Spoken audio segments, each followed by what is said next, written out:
The day Thomas stepped into my life was unforgettable. I was in a tiny cafe, sipping on their cheapish tea, trying to sort out my thoughts. Then he walked in, looking like he stepped out of a movie scene. "Mind if I sit here?" he asked, flashing me a charming smile and pointing to the empty chair across from me. "Go ahead," I said, trying to play it cool despite my surprise at his sudden appearance. "Hello, everyone. I am Martha." We hit it off right away, like two peas in a pod. We had the same interests. Soon, we were serious about each other, not just casually hanging out. It felt like we had known each other forever, and before we knew it, marriage was on the table. But then came the tough part, let me tell you. His parents were a handful. Meeting them for the first time was like stepping into a lion's den with a juicy steak strapped to my back. They had this way of smiling while silently judging you, deciding if you were up to par or not. "You're the one Thomas can't stop talking about, huh?" his mom said, her tone more frosty than friendly. "Yep, that's me," I replied, trying my best not to let her intimidating aura get under my skin. His parents wasted no time in expressing their desire for us to sign a prenup. I wasn't interested in their money, but their approach left a sour taste in my mouth. "I'll sign your prenup," I told them, "but here's the catch. If one of us cheats, the cheater owes $400,000. Thomas looked stunned, like I'd slapped him with a wet fish. "Babe, I'd never cheat on you," he insisted, his expression dead serious. "Yeah, well, my ex said the same thing before I caught him cheating," I shot back. Eventually, Thomas agreed, though his parents didn't seem too thrilled about it. We figured that settled the matter, but we were in for a surprise. One evening, we were curled up on our old squeaky couch. We always talked about replacing it, but it held too many memories to let go. The TV droned on in the background, but we were too wrapped up in planning our dream trip to Switzerland. We knew it would stretch our budget thin, but we were determined to make it happen. Picture it, Thomas. The food, the wine, the art, we have to go. I exclaimed, excitement lighting up my eyes. Thomas chuckled and pulled me closer. "Martha, you had me at food, but let's face it, our bank account is more suited for backyard camping than a fancy trip to Geneva." I nudged him teasingly. "Then we'll save up. We'll cut back on things we don't really need, like your video games," I joked. He feigned shock. "Not the video games. Take my shirts, my shoes, even my beloved coffee maker, but spare the games." We shared a laugh. That was us in a nutshell, dreaming big while staying grounded in our simple life. And we were content. Our happiness didn't just lie in grand adventures, it was also in the everyday moments, like Thomas's attempts at cooking breakfast on Saturdays. He wasn't a culinary master, but he had somehow perfected scrambled eggs and toast, which he proudly served with his less-than-perfect coffee. "I'm feeling scrambled eggs today. What do you think?" he'd asked, already making his way to the kitchen. "Only if you promise not to burn the toast this time," I teased back, adding, "and I'm taking charge of the coffee." One day as we tackled the dishes together, a mundane chore that felt special because we did it side by side, Thomas approached a topic we'd been avoiding. "Martha, we need to talk about, starting a family," he said, breaking the comfortable silence. I paused, holding a plate in my hands. "I know, it's just scary, isn't it? What if it doesn't happen for us?" Thomas turned to me, drying his hands on a towel. "Then we'll face it together. Together. But we won't know until we try, right? How hard can it be?" He chuckled, a mix of nerves and affection in his tone. "Famous last words, huh?" I said, smiling. "But that's us. Whatever life threw at us, we tackled it together." Even when his mom started dropping hints about wanting grandchildren every chance she got, we handled it. "Martha, dear, when are you going to give me some grandbabies?" "You're not getting any younger, you know," she'd say, her tongue sugary but her message clear as day. I'd hold my tongue, flash a smile, and chirp, "We're on it, right, Thomas?" And he'd chime in, "Mom, chill out, okay? These things don't happen overnight." But as time passed, the pressure mounted. It wasn't just from his mom, but from us too. We longed for a family, but it wasn't falling into place as easily as we'd hoped. Since Eleanor found a new hobby in making my life tough, our home felt like a war zone, her sharp words the main ammo. It all boiled over during one Sunday lunch, meant to be serene and easygoing. Right on cue, Sophia barged in, uninvited, just as we were about to dig in. The atmosphere turned tense the moment she stepped in, her eyes scanning the room like she was inspecting a battleground. "Well, isn't this a quaint little setup?" she sneered, eyeing the modest meal I'd whipped up. "Quite the effort, Martha. Looks like you've been slaving away in the kitchen all morning." Trying to keep the peace, I mustered a smile. "It's nothing fancy, Eleanor, just something simple and quick. Please, take a seat." As we settled at the table, she launched into her usual spiel. "You know, Martha," Eleanor began, her tone dripping with condescension, "I was chatting with Mrs. Charlotte the other day, and she mentioned how her grandson just became a dad. It got me thinking, when are you and Thomas going to give me some good news? Time's ticking, you know." My cheeks flushed with a mix of embarrassment and frustration. I glanced at Thomas, hoping for some backup, but he suddenly seemed very engrossed in his menu. "Northeast, Mom, seriously," Thomas finally mumbled, but it lacked conviction, and we all knew it. Undeterred, Eleanor pressed on. "I hate to be blunt, but you're not getting any younger. You work hard for your money, why waste it on Martha if she can't fulfill her basic duties as a wife? Hiring help for cleaning and cooking would be much more efficient, don't you think?" That was the last straw. "Eleanor, I'm doing my best here," I blurted out. "It's not like I don't want kids. And as for house and cooking, I didn't realize marriage came with a job description." "Marriage isn't a free ride, Martha," Eleanor scoffed. "You have responsibilities, and frankly, you're not meeting them." The air grew heavy with tension, and tears threatened to spill from my eyes. But what hurt the most wasn't Eleanor's harsh words, it was Thomas's silence. When he finally spoke, it wasn't in my defense. "Mom's right.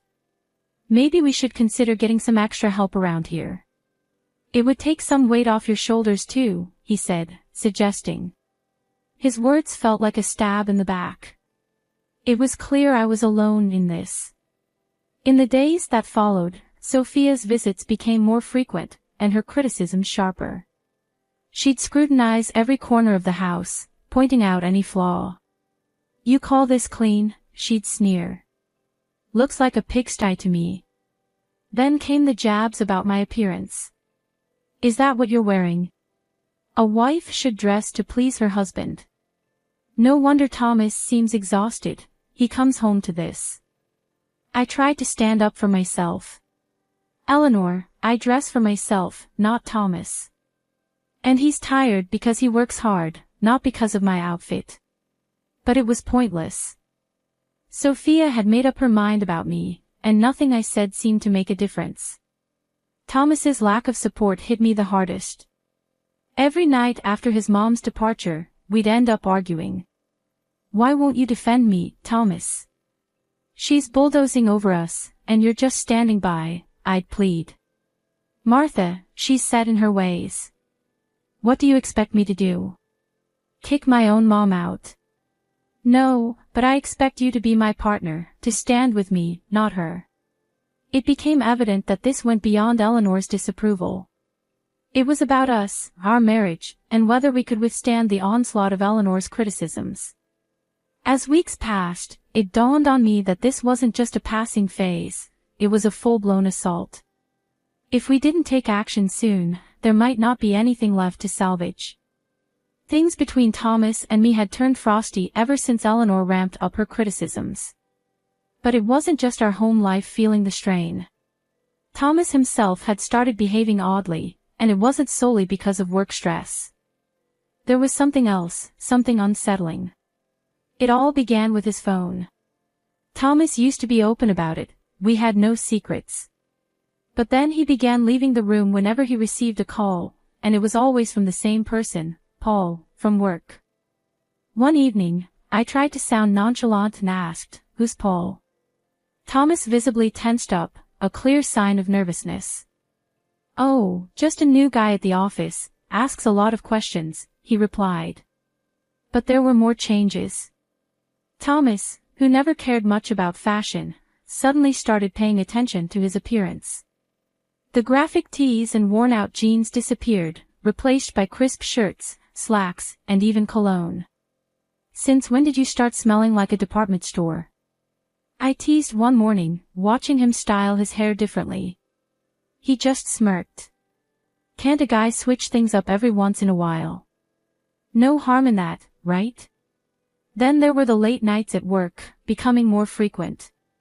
"Another long one, babe," he texted. "Sorry, this project is a killer. I'll be home soon, I promise," he reassured. But it would be well past midnight before I heard his keys jingle in the door.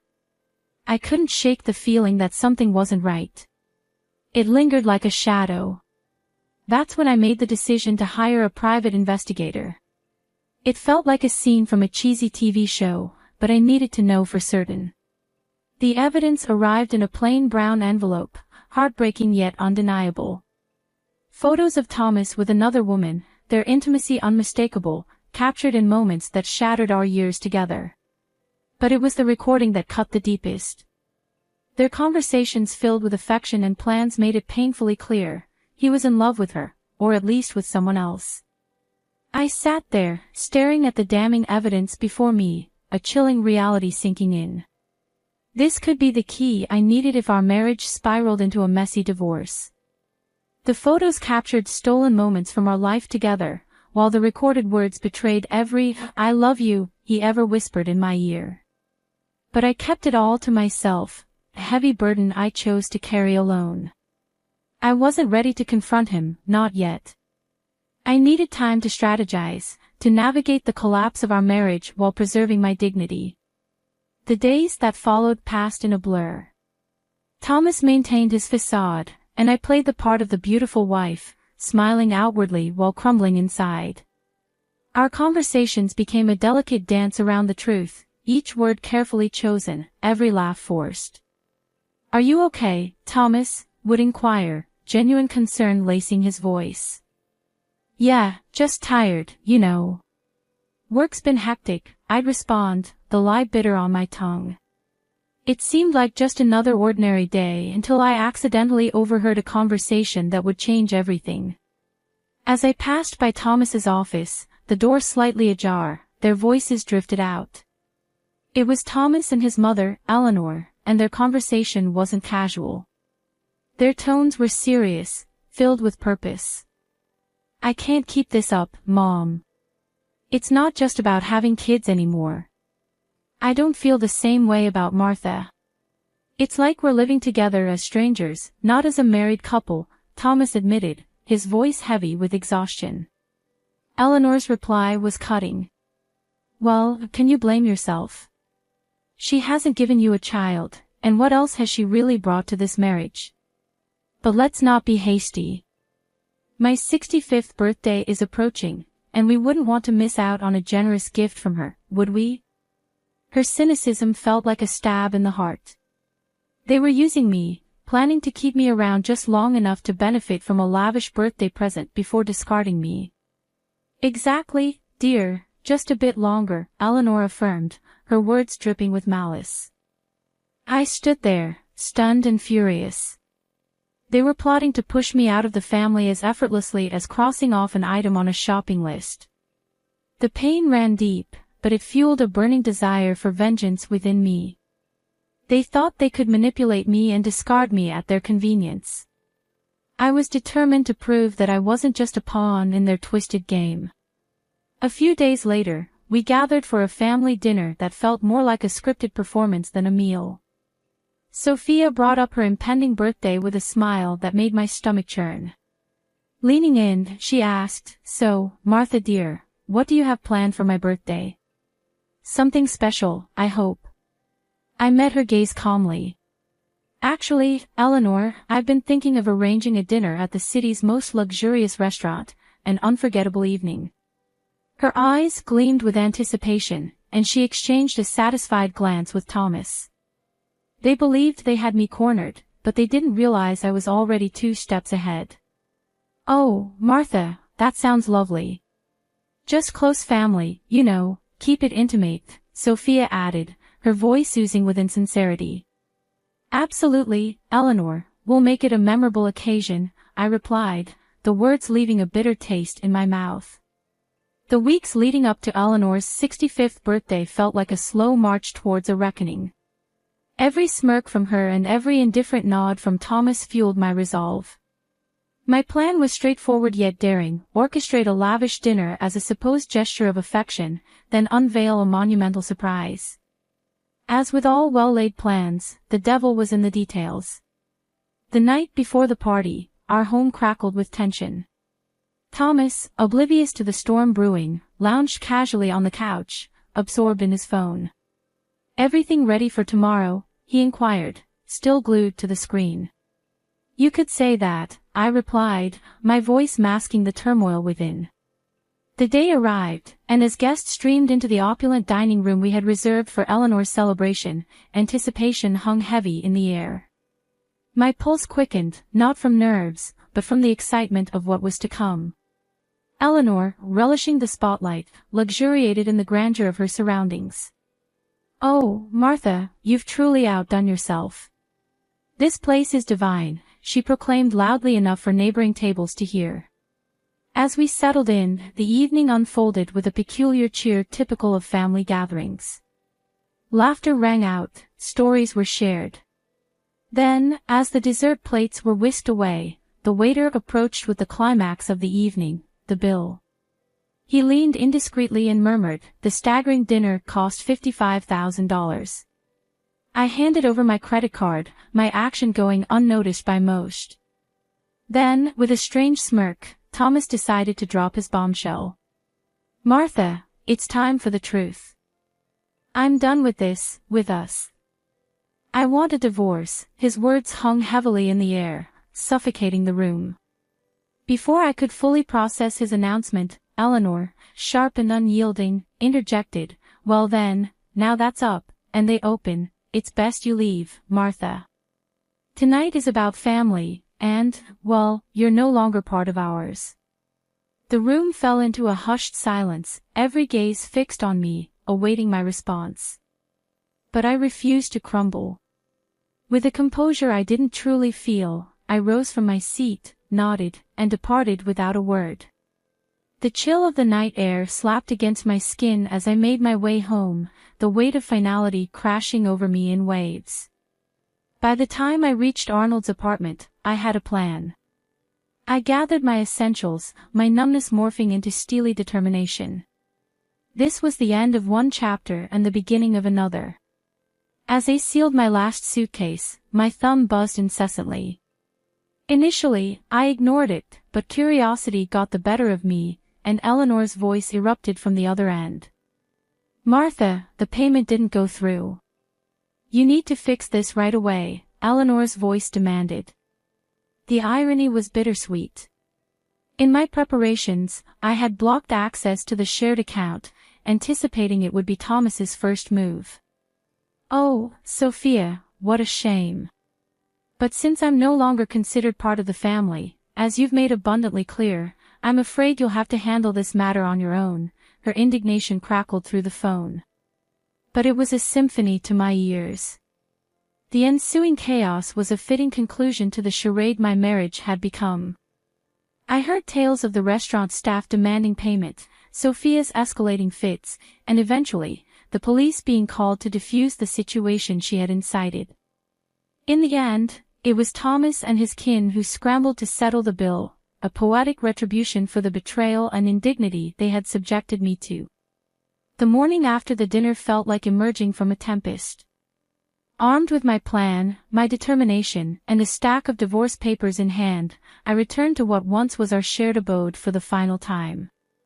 The atmosphere was tense, palpable, as if it could be sliced with a blade. Thomas and Sophia stood there, seemingly embroiled in a heated exchange. Their animosity toward me seemed to merge into a unified front of fury upon my arrival. "You've got some nerve showing your face here after last night," Thomas spat, his features twisted in a mixture of anger and disbelief. Quick to echo his sentiment, Eleanor hurled her own barbs. "Ingrate! You've brought shame upon us in front of the entire city. Do you comprehend the humiliation of having the police summoned on account of your actions?" People were laughing, filming. I met their fury with a composure I hardly felt. "Shame? Is that your primary concern right now?" I retorted, tossing the divorce papers onto the table, placing the incriminating photos of Thomas's infidelity atop them. "Perhaps you should direct your attention to this instead." Thomas's complexion drained of color as he picked up the damning photographs, with his mother looming over his shoulder. Their rage dissolved into shock, then morphed into panic as they comprehended the gravity of the situation. "And let's not overlook the prenup, shall we?" I pressed on, my voice unwavering. "You stray, you pay. Precisely $400,000. Eleanor's features contorted into a snarl. "You wouldn't dare. You can't do this to us." "Oh, but I can and I will," I retorted, my voice devoid of warmth, resolute in my decision. Recognizing the gravity of the situation, Thomas altered his approach. "Please, let's discuss this. We can find a solution," he pleaded. I couldn't suppress a bitter, mirthless laugh. "Find a solution? You think a few words can undo everything?" "Now, Martha, it's over." Eleanor, ever the master manipulator, attempted to soften her stance, her tone dripping with false concern. "Martha, darling, think about what you're doing. This will destroy us." "That ship has sailed, Eleanor. You should have considered that before," I said firmly. They shifted to desperate entreaties, their words a frantic attempt to salvage whatever remained. But my mind was resolute. I was done playing the victim, done with their deceit and manipulation. In the end, Thomas had no recourse but to borrow money from his parents to settle with me. As I departed from that house for the final time, check in hand, I felt a burden lift from my shoulders. After all that transpired, I was finally liberated. I used the money from Thomas to secure a down payment on a modest yet snug abode. It's remarkable how much tranquility you can find in a residence that's solely yours, where each nook feels like a sanctuary away from the tumult of the past. Life is calmer now, and I wouldn't have it any other way. I have a job that keeps me occupied, amiable neighbors who offer nods and smiles, and a petite garden that's entirely mine to tend to. Occasionally, I catch wind of gossip concerning Thomas and Sophia. Just the other day, while grabbing coffee from the local spot frequented by the community, I bumped into an acquaintance from the old neighborhood. After some polite chit-chat, they leaned in, lowering their voice, and whispered, "Hey, have you heard the latest scoop about your ex and his mom?" Their eyes gleamed with intrigue. I arched an eyebrow, intrigued yet detached. "Can't say that I have." "Do share," I replied. They seemed to relish divulging the news. Apparently, Eleanor isn't too thrilled with Thomas's new girlfriend. Rumor has it they're quarreling like there's no tomorrow. Puts your situation in a whole new light. We moved on from the topic, but as I strolled away with my coffee, I felt a profound sense of relief. There was a time when such news would have unsettled me, but now it's simply another chapter in someone else's tale.